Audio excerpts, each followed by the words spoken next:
In every generation, one is chosen to enter a dimension very few have experienced. This is a time where mystery knocks at your door and desires to be known and revealed.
Time is a merciless companion.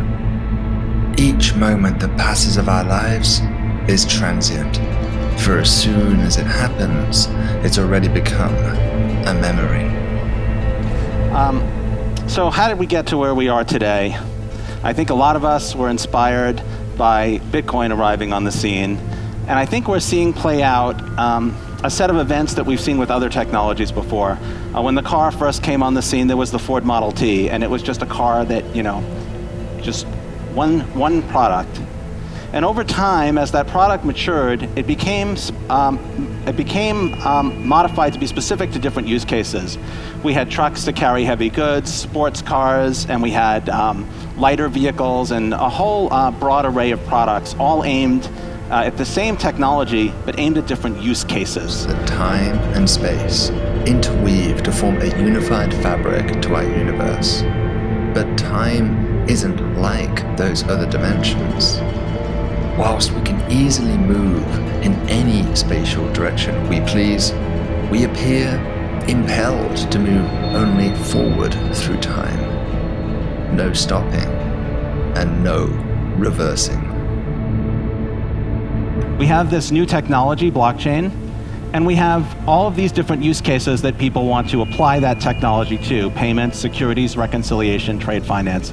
You probably are well aware that we have this put everything on a blockchain thing. There's probably hundreds of use cases that people are considering applying this technology to.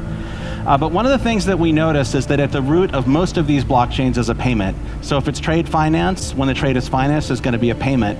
If it's security, the security is going to be purchased, there's going to be a payment. If it's lending, when the funds are borrowed, they're delivered, there's going to be a payment. If it's a smart contract that's managing someone's money, there's going to be payments.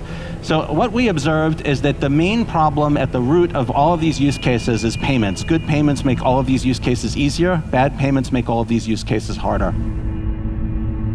In 1905, a young German physicist named Albert Einstein fundamentally shifted our understanding of the universe by proposing that space and time were intimately connected. He was inspired by experiments by Michelson and Morley, who had measured that light travels at the same speed both in summer and winter. That observation perplexed many at the time, since the Earth had been long known to orbit the Sun in order to explain the motions of the planets. Then the Earth must be moving in different directions between the seasons. So that's where Ripple comes in. Ripple's been working on this payment use case.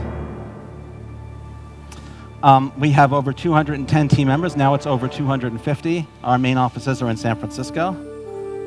And we've taken on as our vision the Internet of Value. And by that I mean moving money the way you move information. If anybody has tried to move money internationally, you know that you have to be very, very concerned about all of these details. It's slow, it's expensive. PayPal doesn't interoperate with mobile money solutions. Everything is just a different liquidity silo. And our vision is to move money as easily as you send an email. And I think a lot of us thought that Bitcoin was going to do that. If you were here from the early days, we just thought, well, everybody would use Bitcoin and then all of these problems would be solved. But instead, what happened is Bitcoin became yet another silo, and now we have some 1,500 tokens, all of which are silos that don't interoperate. So what we've really done is we solved a different problem, and we reinvented the interoperability problem on a larger scale. So we need to solve it.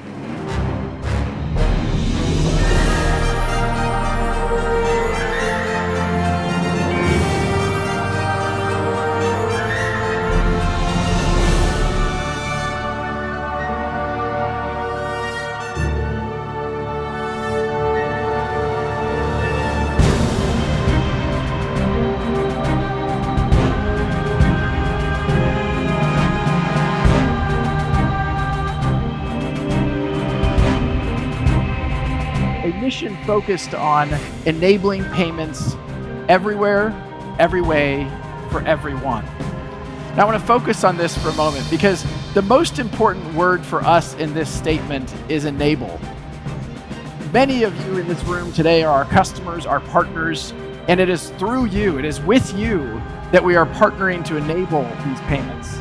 We aren't out there trying to sign up customers directly. We see the opportunity to bring interoperability across payment networks, across borders, to fundamentally change the way cross-border and cross-network payments flow. Right, to payment alliances, we're going to financial institutions, we're going to the Federal Reserve and central bankers. We really are trying to work this from the top down, get liquidity into the system, get cash in and cash out pathways so that it will be more useful for everyone. It's kind of surprising that we're where we are, that we're being taken seriously by central bankers, that we have banks that are using the Ripple network today to make payments between banks. Surprisingly to me, we've actually been getting an extremely positive response from everything from the Federal Reserve to small and medium-sized banks to payment consortiums.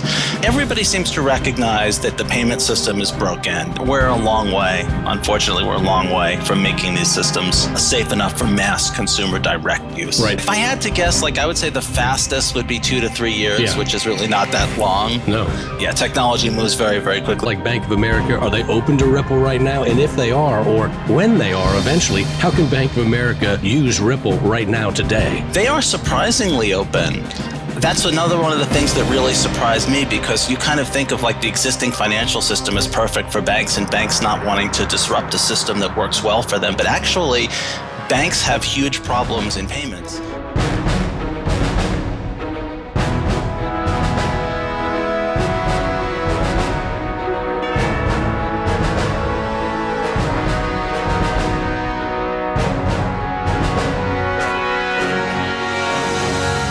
My search led me to the study of the spiritual forces with which all of us are blessed. And it was in this field that I came upon a clue which has enabled me to help millions of people to find their earthly destinies. I want to describe my discovery in the simplest terms possible, because it will reveal to you why it is true that whatever the mind can conceive and believe, the mind can achieve. So what Ripple's been building is RippleNet, which is a financial institution payment network. This is sort of an institutional internet of value. Participants in this network tend to be corporations, small banks, payment providers, remittance companies, institutions that handle money. And the network members, the sort of connectors between the networks, are banks and payment providers. And I could almost give the whole talk on this slide, because this slide is an internet of value. It's not a public open one, it's an institutional internet of value. Those hubs that you see there are connections between networks. This is not a single network, this is a connection of networks. Banks have their own networks. One of those connectors could connect to Bitcoin or Ethereum or some other cryptocurrency.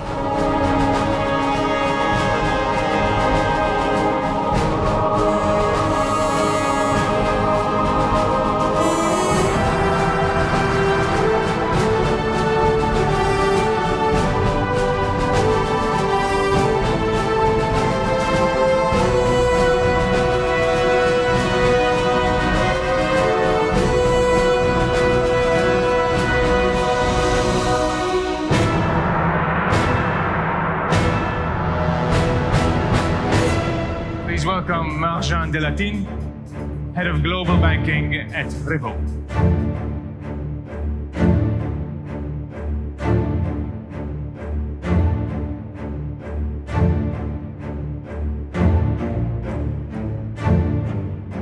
I'm going to take you through the future of payments in a decentralized economy. Before talking about the future, let's see how we are today. We cannot build the future without knowing how we operate today. And I think when we get to the decentralized systems, that's where we need to be very conscious. Everything today in our normal life is centralized, is operated and created by a central trusted party. This starts from payment, banks, gaming, social media, stock exchanges, so anything that you name it has been based on this business model. And that's the complexity. So jumping from a centralized world to the decentralized is not only about changing a technology, it's changing the mindset.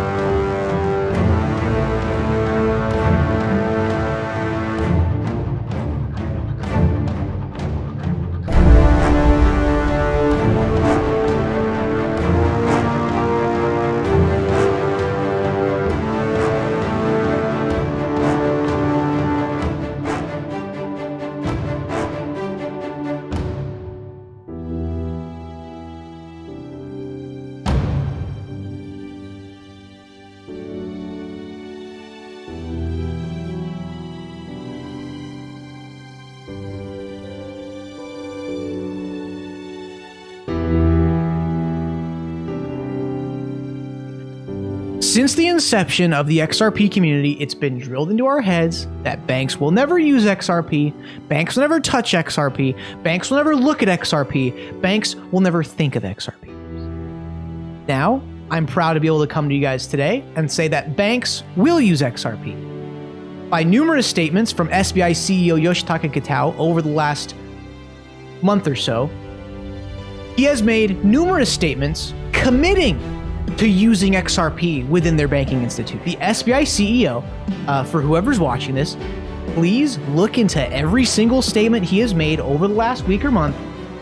It's clear they are going to be using XRP. They have already committed to it. They already have planned for it. So, I'm glad to be able to say that I feel like this ecosystem has reached a milestone to the point where we can actually say that now. Yes, you as an XRP investor, you can now go to your friends and family and say that, yes, banks will be using XRP. Now, prediction, and I feel like I'm going to be really right about this one. The first bank to ever announce actually going live with XRP, it's going to be in Southeast Asia. The XRP development within banking institutions is absolutely exploding in Southeast Asia. It's going to happen there first, and then it's going to spread from there. Banks will use XRP, and it's going to start in Southeast Asia. Mark my words. Your actions become governed by fate. Do you believe in fate, Neil? No. Why not? Because I don't like the idea that I'm not in control of my life. I know exactly what you mean.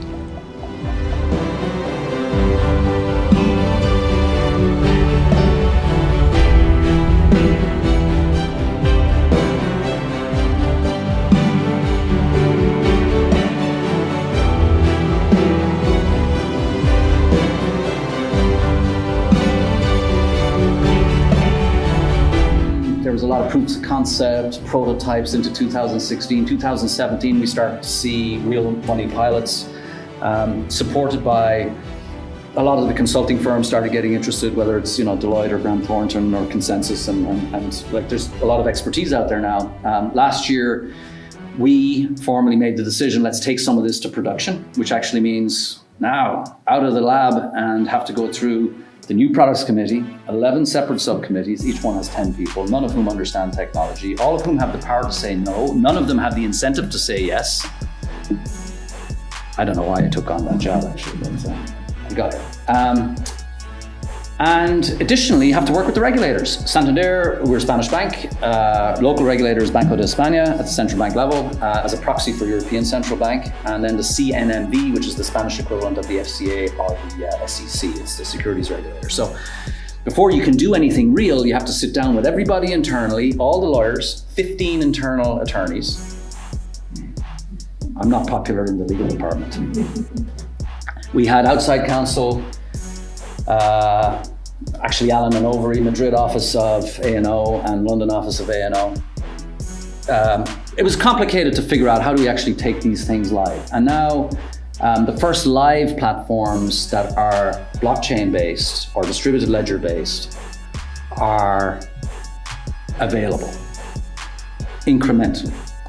And you as a user, so as a user, I take out my Banco Santander app here, and if I want to send euros to dollars, I as a user, all I see, I don't see any blockchain, I don't see anything complicated. All I see is rate, midpoint is X plus 30 basis points, which is almost nothing, and I can send it, it'll be in my account same day.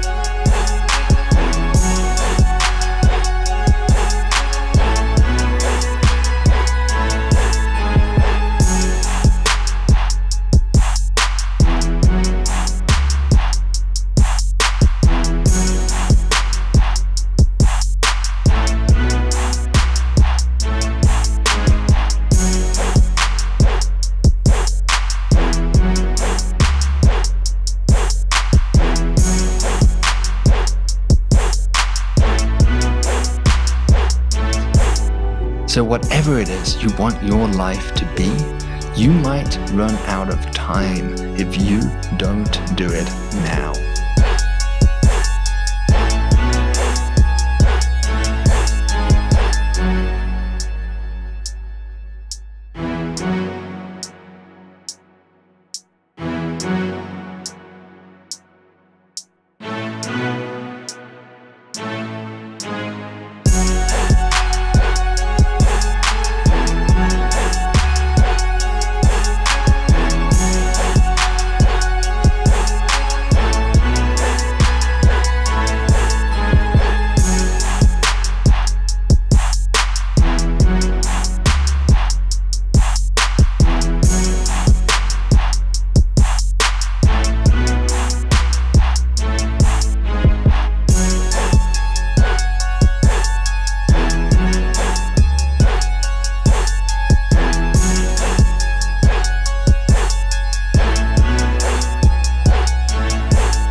Can't talk about blockchain without talking about crypto.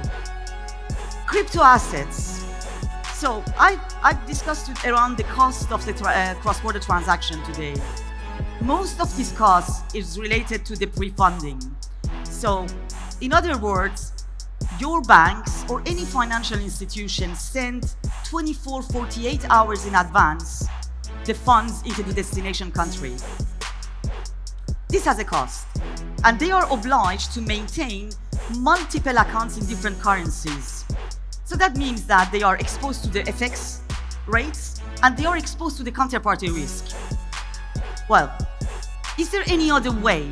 Is there any other means that we can use to change this experience? That's what we believe. And we think that digital assets and the use case of the digital assets in the cross-border payments is rather than pre-funding in a world that it is, I don't know, everything is real time, sourcing on demand liquidity. So when you want to send the money, you just go and you take the liquidity at a cheaper price. The way that we are actually implementing this use case is very simple. We do have XRP, which is our native currency. So what we do is that rather than sending money in advance, you have $100, let's imagine, you want to send to Mexico, okay? Today, as I told you, 48 hours, the money needs to be there. You don't do that anymore as a payment service providers. You go to the crypto exchange, you convert the $100 to the XRP, and immediately after that, you reconvert back to the Mexican peso. This is very transformational in the sense that you are using the crypto as a bridge asset.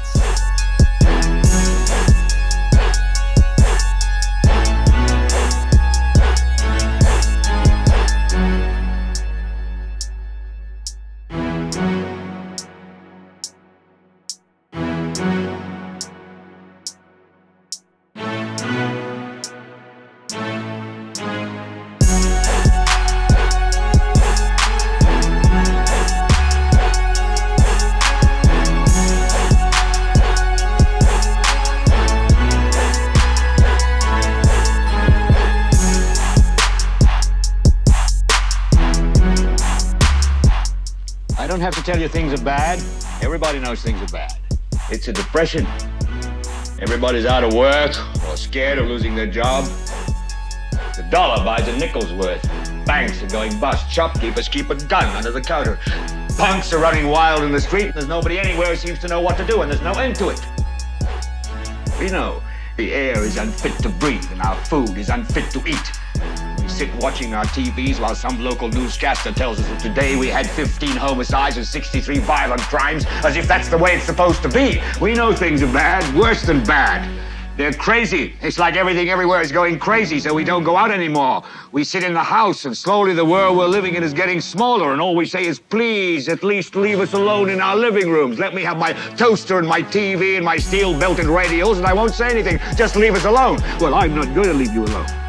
I want you to get mad. So, and Banco Santander now, we actually have blockchain-based international payment system that's running on 4 of our corridors: Brazil, Mexico, San UK, Spain. It'll be on all 10 soon. Instant transfer at very, very tight spreads, 30 basis points. That's a nice user experience. I use it myself. Sent money to the United States. It's available same day. Fantastic. At a guaranteed rate, even better. Right, I don't want you to write to your congressman because I wouldn't know what to tell you to write. I don't know what to do about the depression and the inflation and the Russians and the crime in the street. All I know is that first, you've got to get mad. You've got to say, I'm a human being. God damn it. My life has value. I want you to get up now. I want all of you to get up out of your chairs. I want you to get up right now and go to the window, open it, and stick your head out and yell, I'm as mad as hell, and I'm not going to take this anymore. I want you to get up right now. Get up, go to your windows, open them, and stick your head out and yell, I'm as mad as hell, and I'm not going to take this anymore. Things have got to change. How many stations does this go out? You've got to get mad. 67. Say, I know it goes to Louisville and Atlanta. I'm not going to take this anymore. Then we'll figure out what to do about the depression and the inflation and the oil crisis. But first, get up out of your chairs, open the window, stick your head out and yell, and say, I'm as mad as hell, and I'm not going to take this anymore. Creating a payment system that would go around SWIFT. But how do you do that when you have 5 major countries that all have their own currencies? And one of the ways they're doing that is by using possibly cryptocurrency to do that. That would translate their currencies into a single cryptocurrency that is then used through the system and then formulated, I guess, when it gets into their country back into their own personal currency. So essentially you're taking currency from one, sending it through as a cryptocurrency, and then back on the other end into... But first, you've got to get mad. You've got to say, I'm as mad as hell, and I'm not going to take this anymore. They're yelling in Baton Rouge. Get up out of your... Son of a bitch! We struck the mother lode! Stick your head out of the window, open it, and stick your head out and keep yelling and yell, I'm as mad as hell, I'm not going to take this anymore. Just get up from your chairs right now. Go to Where the you window. going? I want to see if anybody's yelling. Open it and stick your